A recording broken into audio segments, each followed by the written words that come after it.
varias iglesias cristianas hay una enseñanza que se denomina el rapto secreto. Esta doctrina enseña que Jesús vendrá en secreto. Una mañana, dicen ellos, varios de nosotros nos levantaremos para descubrir que muchas personas han desaparecido. ¿Qué ha ocurrido con ellas? ¿A dónde habrán ido? Bueno, se nos dice que Cristo ha vuelto y las raptó. Así es como muchos entienden la segunda venida de Cristo. Los que quedan entran entonces en un terrible tiempo de angustia, cuando recibirán la marca de la bestia y aparecerá el anticristo. Me parece que a ustedes les va a resultar muy difícil hacer combinar esta idea con los textos que acabamos de leer en la Biblia y que dicen que Jesús vendrá de la misma forma como subió al cielo, en forma visible y personal. Las Escrituras dejan claramente establecido que los justos no serán raptados del mundo antes que venga el tiempo de angustia final. Permanecerán sobre la tierra durante el tiempo de angustia. Pero lo más emocionante de esto es que Dios estará con ellos durante ese tiempo, así como lo estuvo con Sadrach, Mesach, Daniel y Abed-nego. Dios protegerá a su pueblo durante este tiempo. Tú tal vez te preguntes, ¿por qué se enseñó y se aceptó esta doctrina del rapto secreto? Los que enseñan esta teoría creen que Dios usará a la nación literal de Israel para evangelizar al mundo. Eso significa, por lo tanto, que ya no se necesita más la iglesia, ya no se necesita que la iglesia permanezca en este mundo. Así que Dios rapta a la iglesia para dejar el camino libre para que Israel evangelice el mundo. El problema con esta teoría es que la Biblia enseña que en los tiempos neotestamentarios hay una sola venida que Dios usa para evangelizar el mundo, y esa es la iglesia. La Biblia también enseña que la iglesia será su instrumento de salvación justo antes del tiempo del fin. Por lo tanto, la idea de que Dios necesita raptar a la iglesia para dejar el camino libre para Israel no tiene base ninguna en alguna parte de la Biblia. Toda esta teoría está basada en arenas movedizas. Tal vez debiéramos recordar un poco las raíces de este rapto secreto, porque es una enseñanza relativamente nueva. Déjenme explicarles. Hay tres formas de interpretar la profecía. Cuando se estudia el libro de Daniel y su libro paralelo, Apocalipsis, debemos entender estas tres formas de interpretar. Primero, tenemos la interpretación preterista, es decir, la idea de que las profecías de Daniel y Apocalipsis se cumplieron en el pasado. Las profecías de Daniel en el tiempo de Antíoco Epífanes y las profecías de Apocalipsis en el tiempo de los romanos. Y por esa razón, ellos dicen, ninguna de las profecías tiene ya más valor para el día de hoy. Esa es la primera. La segunda manera de interpretar es la interpretación futurista. Esta interpretación ve todas estas profecías para el futuro, y por ende la mayoría de estas profecías no se ha cumplido según ellos. Los que proponen el rapto son los futuristas. De acuerdo a los futuristas, solamente los capítulos 1 al 3 de Apocalipsis son los eventos históricos de Apocalipsis. Pero desde Apocalipsis 4 en adelante, donde se le dice a Juan que suba para acá, ocurre entonces el rapto. Es decir, todo lo que ocurre después de este pasaje de Apocalipsis 4:1 se dice que ocurre después del rapto. Bueno, el tercer método de interpretación profética es el método histórico. Este es el tipo de interpretación que yo he seguido en todos estos programas. Este método interpreta la profecía comenzando desde los días del profeta, continuando a través de la historia y culminando en el fin del tiempo. Este método de interpretación, dicho sea de paso, fue el método adoptado por la Iglesia cristiana durante más de 2000 años. Tanto el preterismo como el futurismo son métodos de interpretación relativamente nuevos. Permítanme que les explique. Los grandes reformadores, Martín Lutero, Calvino y Zwinglio, todos ellos aceptaban y usaban el método histórico de interpretación profética. Ese método reconocía al papado como la fuerza opresora del pueblo de Dios durante la Edad Media del oscurantismo. Fue justamente esta comprensión de la profecía que les dio el valor para levantarse y darle origen a la Reforma Protestante. En la mente de cada uno de los reformadores, el papado se constituyó en el anticristo. Obviamente, a la Iglesia de Roma no le gustó mucho que los reformadores se refiriesen a ella como la gran ramera y la bestia y el cuerno pequeño. Así que la Iglesia Católica encargó a 2 sacerdotes jesuitas para desarrollar interpretaciones distintas para los libros de Daniel y Apocalipsis, para limpiar la culpa de la Iglesia Católica. Cada uno de ellos desarrolló una perspectiva distinta para interpretar la profecía. Eleazar, uno de ellos, desarrolló el método preterista que pretendía demostrar que el cumplimiento de las profecías de Daniel ocurrieron antes de que los papas subieran al trono en Roma y que por lo tanto no se podía aplicar al papado. Por otro lado, el jesuita Rivera trató de demostrar que el cumplimiento de las profecías estaban todavía en el futuro y por lo tanto no se referían a Roma, sino a un individuo desconocido en el futuro, que reinaría durante 3 años y medio. Rivera elaboró su teoría alrededor del año 1580 después de Cristo. Entonces el futurismo, que data de la Contrarreforma, se comenzó a infiltrar disimuladamente en el protestantismo. Esto ocurrió en el siglo XIX, entre los hermanos de Plymouth, cuando una mujer llamada Margaret MacDonald tuvo una revelación en la que pretendía haber tenido una experiencia con el don de lenguas. Declaró que habría un rapto secreto. Esto se enseñó así durante muchos años, mayormente por grupos protestantes extremistas, especialmente los que se dedicaban a la glosolalia. Sin embargo, cuando se publicó la Biblia de referencias por Scofield, cuyas notas apoyaban la idea del rapto secreto, muchos otros cristianos fueron llevados a abrazar esta idea. Pero en realidad, no fue sino hasta después de la publicación del libro de Hal Lindsey, titulado en inglés The Late Great Planet Earth, que la doctrina del rapto secreto alcanzó prominencia. Hoy día, la mayoría de los protestantes han aceptado esta enseñanza, sin darse cuenta que viene de la Iglesia Católica. Pero los que enseñan la doctrina del rapto secreto enseñan algo más, que debemos considerar que los santos no estarán en la tierra durante el tiempo de angustia y que el anticristo aparecerá después del así llamado rapto secreto. Pero noten lo que dice el mismo Daniel. Voy a leer. Y en aquel tiempo se levantará Miguel, el gran príncipe que está por los hijos de tu pueblo, y será tiempo de angustia cual nunca fue desde que hubo gente hasta entonces. Mas en aquel tiempo será libertado tu pueblo, todos los que se hallaren escritos en el libro. Daniel declara simple y llanamente que es durante la gran tribulación que el pueblo de Dios es liberado. La liberación no viene antes de la tribulación, sino durante la tribulación.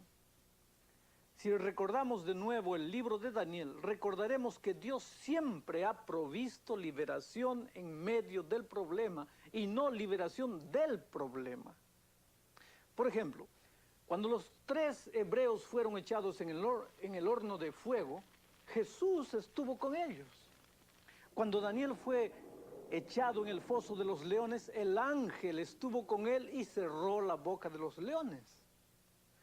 Las historias del libro de Daniel ilustran la lucha por la cual el pueblo de Dios va a pasar en los últimos días. Daniel enseña que el pueblo de Dios pasa por medio de la angustia, pero será protegido durante este periodo de tribulación. Nótese otra referencia a las 7 plagas postreras que caen sobre el mundo antes del regreso de Jesús. Miren lo que la Biblia dice. No te sobrevendrá mal ni plaga tocará tu morada. Dios no dice que habrá liberación de las plagas, sino liberación en medio de las plagas. Habrán problemas a nuestro alrededor, pero no caerán sobre el pueblo de Dios. Vayamos a 2 de Tesalonicenses, donde Pablo señala que Jesús no volverá sino hasta después que venga el anticristo. Miren lo que dice. Empero os rogamos, hermanos, cuanto a la venida de nuestro Señor Jesucristo y nuestro recogimiento a Él, que no os mováis fácilmente de vuestro sentimiento, ni os conturbéis ni por espíritu, ni por palabra, ni por carta como nuestra, como que el día del Señor esté cerca. No os engañe nadie en ninguna manera, porque no vendrá sin que venga antes la apostasía y se manifieste el hombre de pecado, el hijo de perdición. El versículo 1 muestra que Pablo está hablando acerca de la venida de Jesús. El versículo 2 muestra que algunos pensaban que la venida de Jesús estaba a las puertas. El versículo 3, que el anticristo, la marca de la bestia, el asunto del 666, todo esto tiene que venir antes, dice Pablo. El punto clave que Pablo destaca en este pasaje es que el anticristo es completamente revelado antes del regreso de Jesús. Este punto de Pablo aquí está en directa contradicción con aquellos que enseñan el rapto secreto. Este asunto dice claramente que el día de nuestro recogimiento no vendrá a menos que el hombre de pecado, o sea, el anticristo, venga primero. Noten el versículo 8, lo voy a leer. Y entonces será manifestado aquel inicuo al cual el Señor matará con el espíritu de su boca y destruirá con el resplandor de su venida.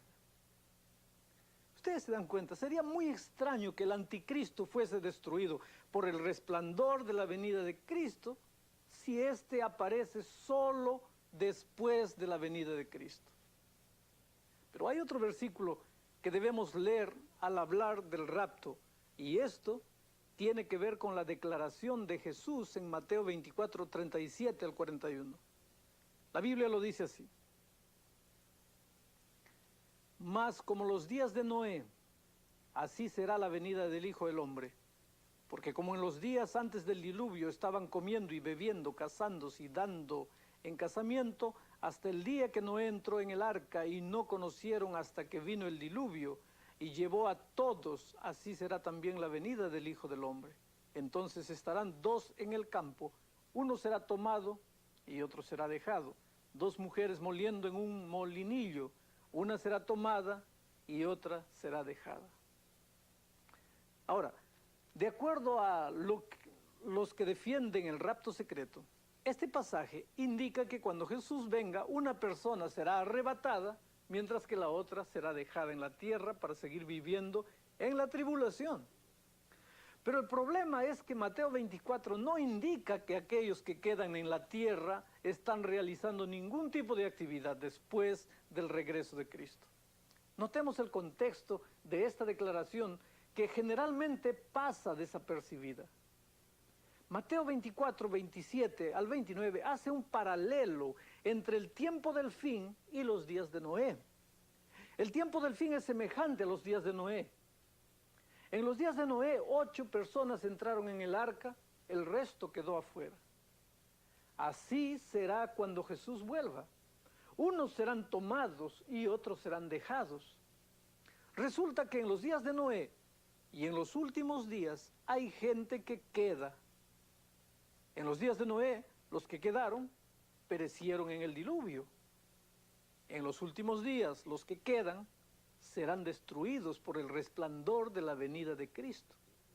Es más, en Lucas 17:37, que es un capítulo paralelo a Mateo 24, dice que los cuerpos quedan para que los devoren las águilas. En otras palabras, en los días de Noé y en los últimos días, los que queden no quedarán libres para deambular vivos por la tierra. Los dos grupos serán destruidos. En ninguna parte de la Biblia se nos dice que aquellos que quedan son dejados para que tengan una segunda oportunidad después del así llamado rapto secreto. El contexto de este versículo deja claramente establecido que los que quedan son destruidos. Es más, los impíos se esconden en las peñas y montañas cuando Jesús vuelve por segunda vez. Y los reyes de la tierra, y los príncipes, y los ricos, y los capitanes, y los fuertes, y todo siervo, y todo libre, se escondieron en las cuevas y entre las peñas de los montes, y decían a los montes y a las peñas: caed sobre nosotros y escondednos de la cara de aquel que está sentado sobre el trono y de la ira del Cordero. Eso es lo que dice Apocalipsis 6, 15 al 16. Así que es claro que los malos ven el regreso de Jesús. Ahora, de acuerdo a los del rapto secreto, los malos ni siquiera saben que Jesús vino. Qué contraste con la reacción de los justos que han estado anhelando el regreso de Jesús. Noten lo que dice Apocalipsis 19. Y salió una gran voz de una gran compañía, y como el ruido de muchas aguas, y como la voz de grandes truenos que decía: aleluya, porque reinó nuestro Dios Todopoderoso. ¡Qué tremendo contraste! Mientras que los impíos claman a las peñas y montañas para que caigan sobre ellos, los justos alaban y exaltan a Dios porque ha venido Jesús. Uno de los capítulos más animadores que se encuentran en la Biblia es Mateo 24. Este contiene parte del sermón que Jesús predicó en respuesta a una pregunta que sus discípulos le formularon en el día del Monte de las Olivas. Ellos preguntaron lo siguiente, voy a leer la pregunta de ellos. Dinos, ¿cuándo serán estas cosas y qué señal habrá de tu venida y del fin del mundo? El resto del capítulo da una lista de señales que se manifestarán sobre la tierra antes que Jesús venga. Vean algunas de ellas. El versículo 6 dice: y oiréis guerras y rumores de guerras. Mirad que no os turbéis, porque es menester que todo esto acontezca, mas aún no es el fin. El versículo 7 acrecienta: porque se levantará nación contra nación y reino contra reino, y habrá pestilencias y hambres y terremotos por los lugares. El versículo 24 continúa diciendo: porque se levantarán falsos cristos y falsos profetas, y darán señales grandes y prodigios, de tal manera que engañarán, si fuere posible, aún a los escogidos. Habrá señales en el sol, la luna y las estrellas. Otras cosas que se enumeran en el Nuevo Testamento son las siguientes. Voy a hacer una rápida mención de ellas. La rápida acumulación de riquezas, pero al mismo tiempo pobreza extrema en la sociedad. Problemas con el trabajo, en el trabajo, empleado, empleador, aumento exagerado del conocimiento, al mismo tiempo mucha ignorancia. La habilidad de las naciones para destruir el planeta Tierra. Decadencia moral, aumento del crimen, búsqueda desenfrenada de los placeres, la desintegración del hogar, perversiones sexuales, decadencia espiritual, burladores ante la idea del regreso de Jesús, presión sobre los pastores para que prediquen sermones agradables. Pero en el lado positivo también hay otras señales. Un mensaje mundial anunciando que Jesús vendrá. Restauración de las verdades antiguas. Y el llamado de este mensaje al remanente de Dios, a los que guardan los mandamientos de Dios y tienen la fe de Jesús. Al percatarnos de todos estos eventos que nos rodean, sentimos que todos son señales que nos indican que Jesús viene pronto.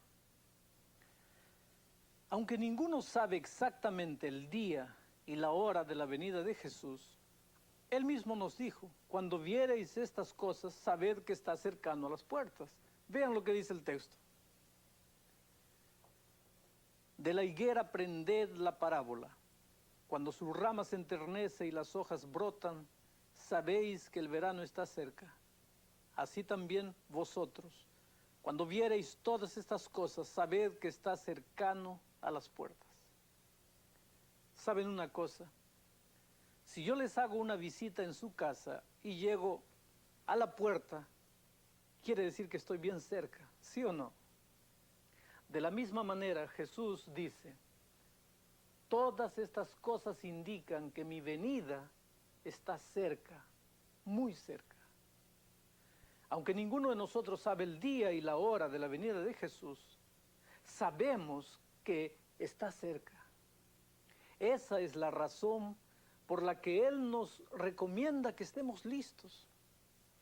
Noten ustedes, Jesús está tan cercano a nosotros como la última palpitación de nuestro corazón. Si nosotros muriésemos, la venida de Jesús sería el primer evento que presenciaríamos en ocasión de la resurrección. Esa es la razón por la que se nos invita a estar listos y vivir como si su venida fuese a ocurrir mañana. Aunque la Biblia da amplia advertencia de este acontecimiento que se avecina, no se detalla el tiempo exacto. Sin embargo, es sumamente crítico que entendamos, es importante que entendamos este evento y que estemos listos para él. Así que tomemos un momento para repasar el propósito de la segunda venida de Cristo. Hemos preparado un video que ustedes deben ver ahora.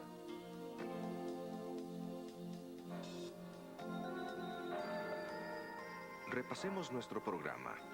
Jesús dijo que el día exacto y la hora de su venida son secretos que el Padre guarda celosamente. Pero también dijo que veláramos para estar listos y luego dio un bosquejo de las señales de su pronta venida. Y será predicado este evangelio del reino en todo el mundo, para testimonio de todas las naciones, y entonces vendrá el fin. Por tanto, cuando veáis en el lugar santo el sacrilegio desolador, anunciado por medio del profeta Daniel, entonces huid a los montes.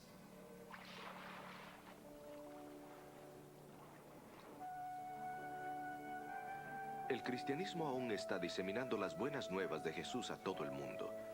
Hay muy pocos lugares que no han oído del nombre de Jesús. Cada día miles están aceptando la salvación ofrecida a través de él.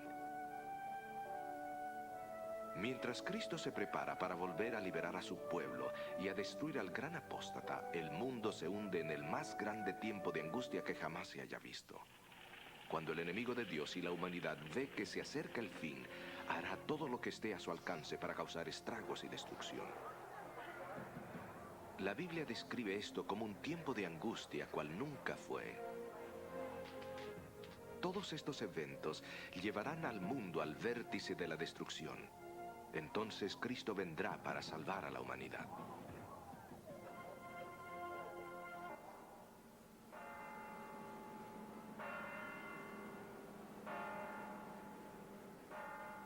A diferencia de su primera venida en Belén, la segunda venida de Jesús será el mayor despliegue de luz y sonido que el hombre haya experimentado. Durante siglos pareciera que Dios guarda silencio, pero ahora, repentinamente, Él habla, y todo el mundo quedará enterado. Cuando Cristo vuelve, los justos muertos serán resucitados y juntamente con los justos vivos serán arrebatados para encontrar al Señor en el aire. Jesús dijo que su regreso sería de la misma forma que su ascenso del Monte de los Olivos más de 2000 años atrás.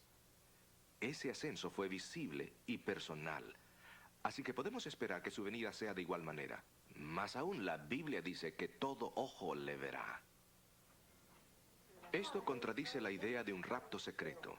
Esta creencia común declara que Cristo regresa en secreto y rapta a sus seguidores antes del tiempo de angustia final. Pero la Escritura declara ampliamente que los justos permanecerán aquí durante el tiempo de angustia y serán protegidos por los ángeles de Dios. Aquellos que defienden el rapto secreto creen que Dios utilizará a la nación del Israel literal en vez de la iglesia como su última agencia evangelística. Pero la Biblia deja claramente establecido que la iglesia es la agencia evangelística de Dios hasta el fin del tiempo. Los que enseñan el rapto secreto también dicen que los justos serán raptados antes del tiempo de angustia. Pero Daniel deja muy claro que el pueblo de Dios será librado durante el tiempo de angustia, como él lo fue en el foso de los leones. Más aún, aquellos que enseñan el rapto secreto declaran que el hombre de pecado, el anticristo, vendrá después de la segunda venida, cuando los justos sean reunidos para Cristo. Pero el apóstol Pablo declara inequívocamente que el día que seamos reunidos con Cristo no vendrá a menos que primero se manifieste el hombre de pecado. Y este anticristo será destruido con el resplandor de su venida. Y no es solo el anticristo el que será destruido. La Biblia dice que todos los malvados quedarán aterrorizados y pedirán a las rocas y a las montañas que los escondan del rostro de Dios. Y en ese momento todos reconocerán que lo que el mundo promovía como deseable era vacío y sin valor. Estaremos listos para esta conclusión trascendental de la historia cuando se restablezca totalmente la ley de Dios. Solo aquellos que permanecieron leales a Cristo serán recibidos en un nuevo mundo que Él ha preparado para ellos.